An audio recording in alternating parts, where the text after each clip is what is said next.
процес, затоа се вика процес, не е само денот на избори, туку почнува со распишување на изборите, трае, имаме нели регистрација на кандидатите, па имаме кампања, па имаме изборен ден. Тоа е првото што треба да го знаат, односно дека се работи за цел процес. Тоа да работи е дека има важен е изборниот ден и некој дали тој поминува во добра атмосфера, дали има нерегуларности или нема нерегуларности, но исто така важни се и прекршувањата во текот на кампањата, па и пред да започне кампањата, односно сите оние нерегуларности за кои што слушавме годинивање назад. Значи треба да обрнат повеќе внимание на сеопфатноста на целиот процес, а не само на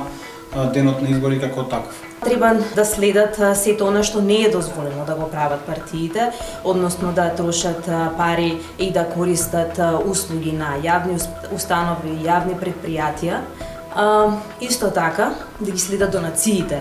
на партиите, кои што за жал во Република Македонија е многу тешко да се следат, односно не може да видиме кои колку може да видиме од физички лица, меѓутоа од предпријатија до сега не било случај да видиме колку предпријатијата ги финансираат политичките партии, како за време на избори, така и за редовно финансирање.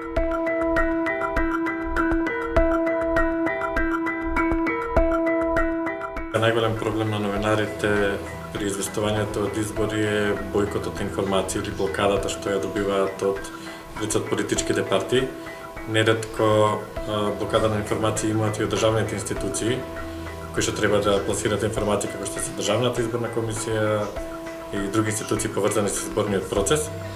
Па затоа еден ваков семинар со предавачите застапени од повеќе области како невладени организации кои што се занимаваат со изборниот процес се добро во насока на тоа каде повеќе треба ние да се насочиме во нашите истражувања во однос на тоа што е проблем при изборите и како да ги концепираме прашањата, каде да ги наоѓеме и каде да ги упатуваме, како полесно да дојдеме до тие до посакуваните одговори за кои што се битни за јавноста. Од прилика сите се соочуваме со нерегуларност и затвореност на партиите, нетранспарентност, системски проблеми, но сепак овој тренинг, овој семинар многу ќе помага, како прво размената на искуството се многу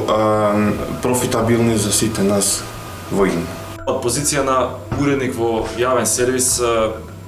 особен проблем ни е броењето секунди, што според законникот треба да го прави заради застапеноста на сите страни, па оние третини во вестите и така натаму. Многу често и немаше простор за нешто повеќе да се направи, освен голо броење на секунди и да се задоволи тој критериум еднаква застапеност на власт, опозиција и помалите политички субјекти.